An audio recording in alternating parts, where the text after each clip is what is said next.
ஓம் சாந்தி. எல்லோரும் சந்தோஷமாக இருக்கிறீங்களா? ஸோ இன்றைக்கி ரஜினிகாந்த் அவர்கள் கூட விஜய் அவர்களுக்கு மனதார நான் வாழ்த்துக்களை தெரிவிக்கிறேன். அவருடைய வெற்றி என்னை ஆச்சரியப்பட வச்சது அப்படின்னு சொல்லியிருந்தார். ஸோ அவரை பார்த்து நான் ஏன் பொறாமப்படணும்? ஏன்னா அவர் ஆக்சுவலாக அவ்வளோ ஜெனரேஷன் கேப் இருக்குது அப்படின்னு சொல்லியிருந்தார். அப்புறம் இன்னொரு முக்கியமான விஷயம், நிறைய எக்ஸ்பெக்டேஷன்ஸ் இருக்குது மக்களுக்கு அவர் மேலே. ஸோ கண்டிப்பாக அதை அவர் நிறைவேற்றுவார்னு எனக்கு நம்பிக்கை இருக்குது. ஸோ 2 வருஷம் அவரை ஃப்ரீயாக விட்டுருங்க அப்படின்னு சொல்கிறார். ஸோ ஏன்னா ஒருத்தர் அந்த விஷயம்லாம் கற்றுக்கிட்டு தன்னுடைய திறமைகளை வெளிப்படுத்த அவ்வளோ நாள் ஆகும் அப்படின்ட்டு ரஜினிகாந்த் அவர்களும் சொல்கிறாங்க, கமல்ஹாசன் அவர்களும் சொல்கிறாங்க. ஸோ இதெல்லாம் சொல்லும் பொழுது விஜய் மீது எல்லோருக்கும் இப்போ நம்பிக்கை வந்துடுச்சு அப்படிங்கிறது தெரியுது. ஏன்னா அந்த எலெக்ஷன் கேம்பெயின் டைமில் அவருக்கு பிடிக்காதவர்கள்லாம் அவருக்கு எதிரான நிறைய விஷயங்களை சொன்னாங்க. ஷூட்டிங்கில் கூட அவர் யார் கூடயும் பேசவே மாட்டார் அப்படின்ட்டு ஒரு மாதிரி நெகட்டிவாக அவரை போர்ட்ரே பண்ண ட்ரை பண்ணுறாங்க. ஸோ இப்போவுமே அவர் அமைதியாக தான் இருக்கிறார். ஆனால் அமைதியாக இருந்தாலும் அவர் சொல்கிற அந்த வார்த்தைகள் ரொம்ப கம்மியாக பேசினாலும் அந்த ரொம்ப அப்படியே ஆக்ரோஷமாக அந்த வார்த்தைகளுக்கு ரொம்ப இனிமையான பதிலாக நீங்கள் கேட்குற கேள்விக்கெல்லாம் ஒரு சீறி பாஞ்சு பதில் சொல்கிறத விட அதை நாங்கள் காரியத்தில் பதிலாக வெளிப்படுத்த விரும்புகிறோம் அப்படின்னு அமைதியாக சொன்னது அவருடைய பக்குவமான தன்மையை வெளிப்படுத்தியது. ஸோ இப்போ சமீபமாக அவர் ஒரு ஜோசியர் ராதன் பண்டிட்டை ஒரு உயர்ந்த பதவி கொடுத்தார். ஸோ அதுக்கு நிறைய கட்சியினர் அதற்கு எதிர்ப்பு தெரிவித்தாங்க. அப்புறம் அதை எடுத்துட்டார். ஸோ அந்த பதவிக்கு அவர் உண்மையிலே தகுதியானவர் தானா அப்படிங்கிற சந்தேகத்தை சமீபமாக ராதன் பண்டிட் அவர்களே ஒரு பிரபலமான தொலைக்காட்சிக்கு பேட்டி கொடுத்திருந்தார். ஸோ அப்போ பார்க்கும்போது அவர் எந்த அளவுக்கு மல்டிஃபெசிட்டட் பர்சனாலிட்டி, குறிப்பாக அரசியலில் அவருக்கு எந்த அளவுக்கு எக்ஸ்பீரியன்ஸ் இருக்குது அப்படிங்கிறதெல்லாம் தெரிஞ்சிக்க முடிஞ்சது. ஸோ அவர் வெறும் அஸ்ட்ராலஜர் மட்டும் கிடையாது. பொலிட்டிக்கலாக அத்வானி அவர்களோட ட்ராவல் பண்ணியிருக்கிறாரு, ஜெயலலிதா அவர்களோட ட்ராவல் பண்ணியிருக்கிறாங்க. ஸோ அப்போ அரசியல் ரீதியாகவும் அவர் நிறைய முடிவுகளை எடுத்திருக்கிறாரு பேக்ரவுண்டில் இருந்து அப்படிங்கிறது தெரிஞ்சிருக்கு. அதை விஜய் அவர்கள் கண்டுபிடிச்சதுனால தான் அவருக்கு அப்படிப்பட்ட பதவி கொடுத்துருக்கார். பட் இருந்தாலும் இப்போ 2 பக்கத்தில் அவருக்கு ஆதரவு தேவைப்படுற காரணத்தினால கான்ட்ரவர்சி க்ரியேட் பண்ண வேண்டாம் அப்படின்னு தான் அந்த பதவியை எடுத்திருக்கிறார். அதை தான் ராதன் பண்டிட் அவர்களுமே சொல்லியிருந்தாங்க. ஆனால் அதில் ராதன் பண்டிட்ஜி அவர்கள் ஒரு சவாலே விட்டார். ஏன்னா யாரெல்லாம் இந்த பதவிக்கு தகுதியற்றவன் நினைக்கிறீங்களோ நீங்கள் கூப்பிடுங்க, நான் வரேன், நீங்கள் என் கூட பேசி பாருங்கள், எனக்கு அந்த அரசியல் டேலண்ட் இருக்குதான்னு தெரியும், இல்லை நீங்கள் இந்த மாதிரி நேர்காணலில் கூட வாங்க அப்படியெல்லாம் சொல்லியிருந்தார். ஸோ விஜய் அவர்களுடைய அந்த ஜாதகத்தை வைத்து இப்போ எப்படி அவருக்கு நேரம் ரொம்ப நல்லா இருக்குது அப்படிங்கிறத அவர் கணித்து, முதல்ல அஜித்துக்குமே அந்த மாதிரி ஆட்சி செய்கிற யோகம் இருக்குது. பட் அவருக்கு அதில் இன்ட்ரெஸ்ட் இல்லை, அதனால் அதை விட்டுட்டு விஜய் அவர்களை அப்ரோச் பண்ணியிருக்கிறாங்க. ஸோ விஜய் அவர்களை பற்றி சொல்லும் பொழுது ஜெயலலிதா அவர்களை விட விஜய் அவர்கள்கிட்ட அந்த நிறைய நல்ல குணம் இருக்கிறதையும் ரொம்ப ஜாதக ரீதியாக ரொம்ப அட்வான்ஸ்டாக இருக்கிறதாகவும் அவர் சொல்லியிருந்தார். இன்னொரு முக்கியமான விஷயம் சொல்லியிருந்தார், அடுத்த 40-50 வருடத்துக்கு இவர் தான் ஆட்சி செய்வார், அவர் இருக்கிற வரைக்குமே அவர் தான் ஆட்சி செய்வார், இன்னும் ஒருபடி மேலே போய் உலகம் அழிகிற வரைக்கும் அவருடைய புகழ் இருக்கும் அப்படின்னு சொன்னார். ஸோ எனக்கு ஒரு செகண்ட் ஷாக்காக இருந்துச்சு. ஏன்னா அப்போ எனக்கு என்ன தோணிச்சுன்றத விட எனக்கு கேட்டதே உலகம் அழிகிற வரைக்கும் அவர் தான் சிஎம் அப்படின்னு கேட்டுச்சு. அப்புறம் மறுபடியும் ரீப்ளே பண்ணி பார்க்கும்போது தான் உலகம் அழிகிற வரைக்கும் அவருடைய பெருமை இருக்கும், பேர் இருக்கும் அப்படின்னு சொன்னார். ஆனால் உண்மையிலே உலகம் அழிகிற வரைக்கும் அவர் சிஎம்மாக இருந்தாலும் ஆச்சரியப்படுறதுக்கு இல்லை, அதற்கான வாய்ப்பு ரொம்ப ரொம்ப ரொம்ப ரொம்ப அதிகம். உலகம் அழிகிற வரைக்கும் அது எப்படி சாத்தியம் அப்படின்னு தோணியிருக்கும். ஸோ ஒரு 10 வருடத்திற்கு முன்பே ஒருத்தர் சொல்லியிருந்தார், டொனால்ட் ட்ரம்ப் தான் அமெரிக்காவின் கடைசி ஜனாதிபதி, மோடிஜி தான் இந்தியாவுடைய கடைசி பிரதமர் அப்படின்ட்டு. ஸோ மோடிஜி அவர்கள் தொடர்ந்து பிரதமராக வந்துட்டுருக்குறாங்க. பட் ட்ரம்ப் வந்து நடுவில் பைடன் வந்தார், மறுபடியும் ட்ரம்ப்பே வந்துட்டார். ஸோ இப்போ டொனால்ட் ட்ரம்ப் பண்ணுற நடவடிக்கை பார்க்கும்பொழுது அது உண்மையாக இருக்கிறதுக்கான வாய்ப்பு ரொம்ப அதிகமாக இருக்குது இல்லையா? அதாவது உலக யுத்தம், அணுகுண்டு போடுறது, இதெல்லாம் ரொம்ப சீக்கிரமாக நடக்க போகுதுன்றது தெரியுது. உலக அளவில் பெரிய யுத்தம் வெடிக்க போகுதுன்றது தெரியுது. அப்படின்னு அர்த்தம் உலக அழிவு பக்கத்தில் வந்துடுச்சு அப்படிங்கிறது தெரியுது. என்னென்னா இது கடவுள் கொடுக்குற ஞானத்தின்படியே வந்து பார்த்திங்கன்னா இந்த உலகம் 5000 வருட காலச்சக்கரத்தில் இயங்குது. அதில் முதல் பாதி சொர்க்கம், அடுத்த பாதி நரகம். நரகத்தின் கடைசின்னு ஒரு வருடம் இறைவன் வருவார், வந்து இந்த பூமி சொர்க்கம் ஆக போகுதுன்றதை அறிவிப்பார் ஒவ்வொரு 5000 வருடத்தின் இறுதியிலும். ஸோ அப்படி இப்போவும் வந்திருக்கிறார். அவர் வந்து 90 வருஷம் ஆயிடுச்சு, இன்னும் கொஞ்ச நாள் தான் இருக்குது. ஸோ அதை வச்சு தான் சொல்கிறேன், விஜய் அவர்கள் உலகம் அழியும் வரை தமிழகத்தின் முதல்வராக இருப்பதற்கான வாய்ப்பு ரொம்ப அதிகம். தமிழகத்தின் கடைசி முதல்வராக இருப்பதற்கான வாய்ப்பு ரொம்ப அதிகம்.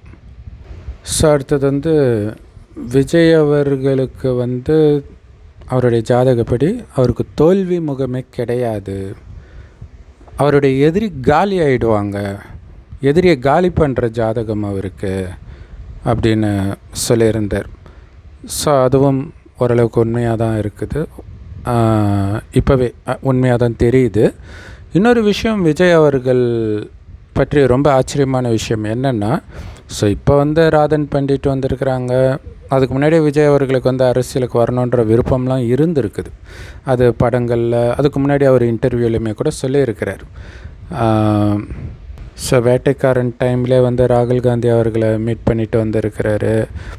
ஸோ அப்போவே அந்த அரசியல் வருவதற்கான அந்த ஆசையை அவர் சொல்லியிருக்கிறார். ஆனால் என்ன ஒரு ஆச்சரியம்னா, அவர் வந்து அவங்க அப்பா அம்மாவுக்கு அவரை வந்து சினிமாவில் எடுத்துகிட்டு வரணும்னு ஆசையே கிடையாது. ஆனால் இவர் திடீர்னு நான் சினிமாவில் நடிக்கணும் அப்படின்னு சொல்லியிருக்காங்க. அவங்க எதிர்ப்பு தெரிவிச்சிருக்கிறாங்க. திடீர்னு அவர் கோச்சிட்டு எங்கேயோ போயிருக்கிறார், ஏதோ ஒரு சினிமா தேட்டருக்கு அங்கேயோ போய் ஒரு அட்டம் பிடிச்சி நடித்தே தீருவேன் அப்படின்னு சொல்லி, சரி இவ்வளோ ஸ்ட்ராங்காக இருக்கிறாரேன்ட்டு அவரை வச்சு நாளை தீர்ப்பு படம் எடுத்தாங்க. ஸோ அது வந்து தோல்வி அடைஞ்சிருக்கு. ஆக்சுவலாக அந்த படம் நல்லா தான் இருந்துச்சு, ஏன் தோல்வி அடைஞ்சது தெரியல. ஸோ அதுக்கப்புறம் கொஞ்சம் மசாலா படங்கள் இதெல்லாம் அப்படியே நடிச்சிட்டே வந்தார். அப்புறம் விஜயகாந்த் அவர்கள் கூட செந்தூர பாண்டி நடித்தார். அதுக்கப்புறம் ரசிகன், அதுக்கப்புறம் கொஞ்சம் கொஞ்சமாக ஹிட் ஆகி பூவே உனக்காக சூப்பர் டூப்பர் ஹிட் ஆச்சு. அதுக்கப்புறம் ஃபுல்லாக ஏறுமுகம் தான். ஸோ அப்போ அவருக்கு வந்து எந்த சக்தி வந்து நாம் கண்டிப்பாக சினிமாவில் சாதிக்க முடியும் அப்படின்னு சொல்லி அவரை தள்ளிச்சு அப்படிங்கிறது ரொம்ப ஆச்சரியம். ஏன்னா அப்போ யாருமே சாதிக்க முடியும்னு அவருக்கு வந்து மோட்டிவேஷன் பண்ணால் யாரும் கிடையாது.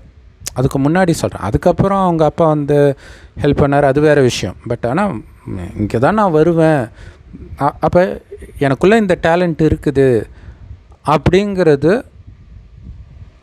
அவருக்கு ஒரு பர்னிங் டிசைராக இருக்குது பாருங்கள். ஏன்னா சினிமாவில் அது இருக்கிறது வந்து ரொம்ப ஆச்சரியம். ஏன்னா ஒவ்வொருத்தர் இயக்கும்போது அது வெவ்வேறு மாதிரி மாறும். நடிக்கிறது தான் என்னுடைய பேஷன்ட்டு யாரோ ஒரு நடிகை கூட சொல்லியிருந்தாங்க. நடிக்கிறதுல என்ன பேஷன் இருக்குது அப்படின்னு தான் தோணுது. ஏன்னா ஒரு டைரக்ஷன் பேஷன் சொன்னால் அது வந்து இயக்கிறது. பட் நடிக்கிறத பொறுத்த வரைக்கும் யாரோ சொல்கிற மாதிரி அப்படியே ஆடிட்டு போக வேண்டியதாக இருக்கும். அதுவும் ஹீரோயின்ஸுக்குன்னா டான்ஸ் ஆடுறதை தவிர வேறு எந்த வாய்ப்பும் பெருசாக வராது. ஸோ அதே மாதிரி விஜய் அவர்கள் வந்து திடீர்னு அரசியல் கட்சி ஆரம்பிக்கும்பொழுது அப்போத்துலேருந்தே அவரால் முடியாதுன்ற வார்த்தை தான் சுற்றி கேட்டுட்டு இருக்குது. இல்லை எல்லாம் நக்கல் அடிக்கிறாங்க, அதை பற்றிலாம் கண்டுக்காமல் ரஜினி அவர்கள் ஒரு கதை சொல்லுவார், செவிட்டு தவளை கதை. சுற்றி என்ன சொன்னாலும் அதுக்கு காது கேட்காதனால அது பட்டுக்கு மேலே ஏறிடுச்சுன்ட்டு. ஸோ அந்த மாதிரி விஜய் அவர்கள் வந்து அதை பற்றியே கண்டுக்காமல் முன்னேறி போய்கிட்டே இருக்கிறாரு. அந்த டிரைவிங் ஃபோர்ஸ் எங்கேருந்து வந்தது? இல்லை நடுவில் வந்து அவர் என்டிஏ கூட்டணியில் சேர்க்கறதுக்கான முயற்சியெல்லாம் கூட நடந்தது. அப்போ துணை முதல்வர் பதவி கொடுப்பாங்க அப்படியெல்லாம் இருந்தால் கூட இல்லை எங்கள் தலைமையில் தான் வரும் அப்படின்னு அவர் உறுதியாக இருந்ததும் அதற்கு பக்கபலமாக ராதன் பண்டிட் அவர்களும் இருந்திருக்கிறாங்க. ஸோ அவர் அந்த பேட்டியில் சொல்லும்போது தலைவரை துணை முதல்வர் அப்படிலாம் நீங்கள் நினச்சி கூட பார்க்காதீங்க, முதல்வர் தான் கண்டிப்பாக வரார், பயங்கரமாக ஜெயிக்க போகிறோம் அப்படிங்கிறத தொடர்ந்து எல்லாருக்கிட்டையும் சொல்லிக்கிட்டே இருக்கிறார். ஸோ அவர் சொல்கிறதே அதுதான், நான் என்ன பண்ணுறேன்னா அவங்களுடைய பாசிட்டிவை ஆம்ப்ளிஃபை பண்ணி அதை திரும்ப திரும்ப சொல்லி அவங்கள நம்ப வைக்கிறேன் அப்படின்னு சொல்கிறார். ஸோ இதை ஜெயலலிதா அவர்களுக்கும் பண்ணியிருக்கிறாரு, விஜய் அவர்களுக்கும் பண்ணியிருக்கார். உண்மையில் இந்த மதுரை மீனாட்சி படத்தில் பார்த்திங்கன்னா கையில் கிளி இருக்கும், அந்த கிளி காது கிட்ட இருக்கும். ஸோ அதோடைய அர்த்தமே அதுதான். ஒரே விஷயத்தில் கிளிப்பிள்ளை மாதிரி சொன்னதே சொல்லிகிட்டு இருக்காதுன்னு சொல்லுவாங்களே, அப்படி ஒரே விஷயத்தையே சொல்லிகிட்டு இருக்கிறது தான் கிளியோடைய வேலை. ஸோ அந்த கிளியோடைய வேலை தான் ராதன் பண்டிட் அவர்கள் சொல்லியிருக்காங்க, கண்டிப்பாக முதல்வர் ஆக போகிறீங்க, அதில் டவுட்டே வேண்டாம். ஸோ அந்த மாதிரி சொல்கிறதுக்கு ஒருத்தர் தேவை, ஏன்னா அந்த அளவுக்கு நெகட்டிவிட்டி வந்துச்சு இல்லையா. ஸோ அந்த அளவுக்கு ஒரு விஜய் அவர்களுக்கு ஒரு வலதுகரமாக ராதன் பண்டிட் அவர்கள் இருந்ததுனால தான் அவருக்கு அவ்வளோ பெரிய பதவி கொடுத்துருக்கிறார். ஸோ அந்த பதவியிலேருந்து தூக்கின பிறகு உங்களுடைய மனநிலை எப்படி இருந்துச்சுன்னு ராதன் பண்டிட் அவர்கள்கிட்ட கேட்கும்பொழுது கூட, அவர் என்னை கேட்டால் அங்கே கொடுத்தாரு, அவர் கொடுக்கறதுக்கு உரிமை இருக்கும்போது எடுக்கிறதுக்கு உரிமை இல்லையா, எனக்கு அந்த பதவி எல்லாம் ஒரு பெரிய விஷயம் இல்லை, கிடைச்சா ஓகே அதை வச்சு சேவை பண்ணலாம், ஆனால் அவருடைய குட் புக்கில் நான் இருக்கிறேன், அவருடைய மனசில் எனக்கு இடம் கிடைக்கிறது அது எவ்வளோ பெரிய விஷயம் அப்படின்னு சொல்கிறார். ஸோ நான் விஜய் அவர்களுக்கு ஒருபோதும் துரோகம் பண்ண மாட்டேன். இதே மாதிரி ஜெயலலிதா அவர்களுக்கு எதிராக ஒரு கேஸில் இவர் எதிராக சாட்சி சொல்வதற்கு கூப்பிடும் பொழுது, நீங்கள் சொல்கிற விஷயம் உண்மையாக இருக்கலாம், தப்பாக இருக்கலாம், பொய்யாக இருக்கலாம், அதை பற்றி எனக்கு கவலை இல்லை, ஆனால் அந்த அம்மாவுக்கு எதிராக நான் கண்டிப்பாக சாட்சி சொல்ல மாட்டேன் அப்படின்னு சொன்னாராம். ஸோ அந்தளவுக்கு நான் விசுவாசமாக இருப்பேன் அப்படின்னு சொல்கிறதுக்காக. இதில் இன்னொரு அந்த மதுரை மீனாட்சி கையில் இருக்கிற அந்த கிளி இருக்குது இல்லையா, அதோடைய உண்மையான அர்த்தமே அதுதான். அது நீங்கள் பார்த்தீங்கன்னா மகாவிஷ்ணு கையில் பார்த்திங்கன்னா ஒரு கையில் சங்கு இருக்கும், இன்னொரு கையில் சக்கரம் இருக்கும் இல்லையா. சங்கு சக்கரம் நாமம் இது மட்டும் இருந்தாலே விஷ்ணு அப்படின்னு தெரியும் நமக்கு. அப்போ இந்த சங்கு பார்த்திங்கன்னா சத்தத்தை எழுப்பக்கூடியது இல்லையா. அதே மாதிரி சிவபெருமான் பக்தி மார்க்கத்தில் சங்கரனும் சொல்லுவோம். ஸோ அந்த சிவன் அவரும் பார்த்திங்கன்னா தவம் செய்யும்போது பக்கத்தில் அந்த திரிசூலம் இருக்கும், திரிசூலத்தில் அந்த டமருன்னு சொல்லக்கூடிய அந்த உடுக்கை இருக்கும், அதுவுமே சத்தத்தை எழுப்பக்கூடியது. அதேமாரி சரஸ்வதி கையில் வீணை இருக்கும், அதுவும் சத்தத்தை எழுப்பக்கூடியது. கிருஷ்ணர் கையில் புல்லாங்குழல் இருக்கும், அதுவும் ஒரு இனிமையான ஓசை எழுப்பக்கூடியது. ஸோ திரும்ப திரும்ப இது எல்லாமே ஓசை எழுப்பக்கூடியது. அதற்கு சப்ஸ்டியூட்டாகத்தான் மீனாட்சி பக்கத்தில் கையில் அந்த கிளி இருக்கிற மாதிரி காட்டியிருக்கிறாங்க. ஸோ இதில் இது எல்லாமே எதை குறிக்குது அப்படின்னா, இந்த ஞானத்தை திரும்ப திரும்ப நாம் ஞாபகம் வச்சுக்கணும். எதுக்கு அப்படின்னா, கடவுள் சொல்கிறாரு, சொர்க்கத்தில் நீங்கள் சுகமாக இருந்தீங்க முதல் 2500 வருஷம், அடுத்த 2500 வருடம் இதே பூமி நரகம் ஆகிறதுக்கு காரணமே உங்களை நீங்கள் தவறுதலாக உடம்புன்னு நினச்சது தான். ஸோ உடம்புன்னு நினச்சதுனால காமம், கோபம், பற்று, பேராசை, அகங்காரத்துக்கு அடிமையாயிட்டீங்க. அதுக்கு முன்னாடிலாம் அதுக்கு அடிமையாக இல்லை. ஸோ இப்போ மீண்டும் இந்த அடிமைத்தனத்திலேருந்து நீங்கள் வெளியில் வந்தால் சொர்க்கத்தின் அதிபதி ஆவீங்க. அப்போ சொர்க்கத்தின் அதிபதி ஸ்ரீ நாராயணன், அந்த பதவி கூட நீங்கள் அடைய முடியும். ஆனால் அதுக்கு என்ன பண்ணணும், அழியக்கூடிய உடம்பு கிடையாதுன்னா இந்த உடலை இயக்கக்கூடிய ஆத்மானான்ற உணர்வில் இருக்கணும். அதாவது உயிர், அது பூர்வமத்தில் நட்சத்திரமாக சொல்லிக்கனால இங்கே போட்டு வைக்கிறோம். அந்த ஆத்மா தான் கண் வழியாக பார்க்குது, வாய் வழியாக பேசுது, அனைத்து காரியத்தையும் செய்யுது. அந்த ஆத்மா சொர்க்கத்தில் இருக்கும்போது தூய்மையாக இருந்தது. என்றைக்கு ஆத்மான்றதை மறந்து உடம்பு நினச்சோமோ அப்போ காமம், கோபம், பற்று, பேராசை, அகங்காரன்ற அழுக்கு சேர்ந்துருச்சு ஆத்மாவில். அந்த அழுக்கு நீக்கணுன்னா உங்களை ஆத்மான்னு உணர்ந்து ஆத்மாவின் தந்தை சிவபரமாத்மாவை சதா நினைக்கணுன்றார். அவர் செம்பொன் நிறமான ஒளி உலகத்தில் நட்சத்திரம் மாதிரி இருக்கார். அவரை தான் அல்லா பரமபிதான்றோம். ஸோ அவரை எந்த அளவுக்கு நினைக்கிறோமோ அந்த அளவுக்கு ஆத்மா தூய்மையாகும், சக்திசாலியாக ஆகும். கூடவே இறைவன் கொடுக்குற ஞானத்தையும் கேட்கணும். இறைவன் ஒரு வயோதிகர் உடலில் வந்து இந்த ஞானத்தை கொடுக்கிறார். அந்த வயோதிகருக்கு பிரம்மான் பேர் வைக்கிறார். அந்த பிரம்மாவாய் வழியாக இந்த ஞானத்தை கேட்குறவங்க தான் பிரம்மகுமார் குமாரிகள். ஸோ இந்த ஞானம் அனைத்து பிரம்மகுமாரிகள் ராஜயோக தியான நிலையத்திலும் முற்றிலும் இலவசமாக கிடைக்கும். முரளின்னு சொல்லுவோம். யூடியூப் வெப்சைட்ஸ்லாம் இருக்குது. அதோட லிங்க் இந்த வீடியோக்கு டிஸ்கிரிப்ஷனில் கொடுக்குறோம். இல்லாட்டினாலும் நீங்கள் பிகே சரவணகுமார் தமிழ் முரளி அப்படின்னு போட்டிங்கன்னா கிடைக்கும். ஸோ அப்போ அந்த சொர்க்கத்துக்கு நான் போயிட்டு இருக்கிறேன், நான் தான் அந்த நாராயணன் அப்படின்னு எந்த அளவுக்கு இப்போ விஜய் அவர்கள் தான் அடுத்த முதல்வன்றதை திரும்ப திரும்ப திரும்ப திரும்ப ராதன் பண்டிட் அவர்கள் சொல்லிக்கிட்டே இருக்கிறாரோ, ஊக்கப்படுத்திக்கிட்டே இருக்காரோ, அதே வேலையைத்தான் இறைவனும் தினம் தினம் முரளியில் நீங்கள் தான் நாராயணன், உங்களால் முடியும் அப்படின்னு சொல்கிறார். ஆனால் இதை யார் 100% நம்புகிறாங்களோ அவங்க நாராயணன் ஆகிடுவாங்க. அவங்க இறைவன் சொல்கிற மாதிரியே ஆத்மான்ற உணர்வுலேருந்து ஒருவர் ஆத்மான்னு தான் பார்ப்பாங்க, உடல்னு பார்க்க மாட்டாங்க. அந்தளவுக்கு கவனம் இருக்கும்.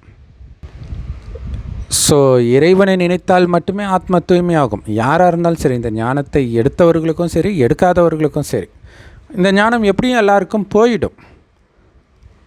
ஆனால் கோடியில் ஒருத்தருக்கு தான் இப்போவே நம்பிக்கை வந்து முயற்சி பண்ணுவாங்க. தினம் தினம் அந்த முரளியை கேட்டு ஆத்மான்ற உணர்வில் நிலை பெறும் பொழுது உலகம் அழியும் போது அவங்களுக்கு அது பாதிப்பை கொடுக்காது. ஏன்னா உடல் நினச்சா தான் அந்த பயம்லாம் இருக்கும். ஆனால் மற்றவர்களுக்கு அந்த உலகம் அழியும் போது பயம் வரும்போது இந்த ஞானம் அப்போ ஞாபகம் வரும். எப்படி தெரியுமா அது இருக்கும்? ஸோ ராதன் பண்டிட் அவர்களே ஜெயலலிதா அவர்களுக்கு வந்து ஒரு கணிப்பு சொல்கிறார், இந்த டைம் நீங்கள் கண்டிப்பாக ஜெயிப்பீங்கன்ட்டு. அதே மாதிரி அவங்க வந்துடுறாங்க. அடுத்தது வரக்கூடிய எலெக்ஷனில் நீங்கள் தோத்துடுவீங்கன்னு சொல்லும் பொழுது ஜெயலலிதா அவர்களுக்கு பிடிக்கலை. அதுக்கப்புறம் இவருடைய கான்டாக்ட் கட் பண்ணுறாங்க. அந்த எலெக்ஷனில் நியூஸ் வருது, கடன்னு ஜெயலலிதா அவர்கள் தோக்குறாங்க. டக்குன்னு ராதன் பண்டிட் அவர்களுக்கு ஃபோன் வருது, அம்மா அவங்க கூட பேச விரும்புகிறாங்கன்ட்டு. ஸோ அப்போ கூப்பிட்டு அனுப்புகிறாங்க. அதுக்கப்புறம் என்னென்ன நடக்கும், அப்போ தான் அவங்களுக்கு நம்பிக்கை வருது. ஸோ அதே மாதிரி தான் உலக அழிவு நடக்கும்போது தான் நிறைய பேருக்கு இந்த ஞானத்தின் மீது நம்பிக்கையே வரும். ஆமாம், இவ்வளோ சீக்கிரமாக நடக்கும்னு சொன்னாங்களே, கண்ணு முன்னாடி நாம் பார்க்குறோமே. அப்போ சொன்னதும் ஞாபகம் வரும். என்னது முக்கியமான விஷயம், உங்களை ஆத்மான்னு ஒன்று வந்து சிவபரமாத்மா நினைக்கணும், வேறு ஒன்றும் இல்லை. செவ்வானத்தில் நட்சத்திரம் மாதிரி இறைவனை நினைவு பண்ணிக்கிட்டே இருக்கணும். இப்போ ஆனந்தமாக நினைக்கலாம், கடைசியில் உயிர் பயத்தில் வேறு வழி இல்லாமல் நினைப்போம். வேறு எங்கே போக முடியும் இல்லையா? உடலை விட்டு உயிர் பிரிந்தாலும் அது மேலே போகாது, பேய இங்கே தான் அலையும். அப்பயும் அது பயம் இருக்கும். அதே ஆத்மா தானே, உடம்பு மட்டும்தானே இல்லை, எதை பார்த்தாலும் பயமாக தான் இருக்கும் இல்லையா? உலகம் ஃபுல்லாக கடலால் மூழ்கப்படும் போது எப்படி இருக்கும், துடிக்கும். ஸோ அப்போ மேலே போயிடணுன்ட்டு அது பாட்டுக்கு இறைவனை நினைக்கும் பயத்தில். ஸோ அப்படி பயத்தில் நினைத்து மேலே போகும். ஆனால் சொர்க்கத்துக்கு வராது. ஏன்னா சொர்க்கம் சுகமான உலகம். சுகமாக மேலே போனவங்க தான் சுகமான உலகத்துக்கு வர முடியும். கஷ்டப்பட்டு துக்கப்பட்டு மேலே போனவங்க இதே உலகம் துக்கம் நிரம்பிய நரகமாக மாறும்பொழுது தான் பிறவி எடுப்பார்கள். ஸோ இது ஒவ்வொரு கல்பத்திலும், கல்பன்றது இந்த 5000 வருடம். ஸோ ஒவ்வொரு கல்பத்திலும் என்ன நடக்குதோ அதே தான் திரும்ப திரும்ப நடக்கும். அப்படின்னு அர்த்தம், ஒரு தடவை நீங்கள் சொர்க்கத்துக்கு வந்தீங்கன்னா ஒவ்வொரு தடவையும் முயற்சி பண்ணி மீண்டும் சொர்க்கத்துக்கு வந்துடுவீங்க. இப்போ நீங்கள் அலட்சியமாக இருந்தீங்கன்னா ஒவ்வொரு கல்பத்திலும் மீண்டும் மீண்டும் நரகத்தில் தான் வருவீர்கள். இது குரானில் இருக்கும், நிரந்தர நரகத்தில் தள்ளுவேன் அப்படின்னு அல்லாஹ் சொல்கிற மாதிரி இருக்கும். ஸோ இதில் ராதன் பண்டிட்ஜி வந்து ஒன்று சொன்னார். என்ன அப்படின்னா, இப்போ வந்து நம்ம திமுகவை வந்து மேடையில் விமர்சனம் பண்ணாலும் தனியாக இருக்கும்போது அவங்கள பற்றி நினைக்காதீங்க, நினைக்கும்போது தான் நம்ம அவங்களுக்கு பவர் கொடுக்குறோம் அப்படின்னு சொன்னார். ஸோ அது எந்தளவுக்கு உண்மையோ தெரியாது. மேபி அரசியலுக்கு அது உண்மையாக கூட இருக்கலாம். ஆனால் கடவுள் சொல்கிறது என்ன அப்படின்னா, யாரை பற்றியுமே நெகட்டிவாக எப்போவுமே நினைக்காதீங்க. அது மட்டும் இல்லை, அவங்கள பற்றி எப்படியும் யாராக இருந்தாலும் அவங்களுக்கு நல்ல குணம் இருக்கும். எவ்வளோ மோசமானவர்களாக இருந்தாலும் ஒரு நல்ல குணமாவது இருக்கும்.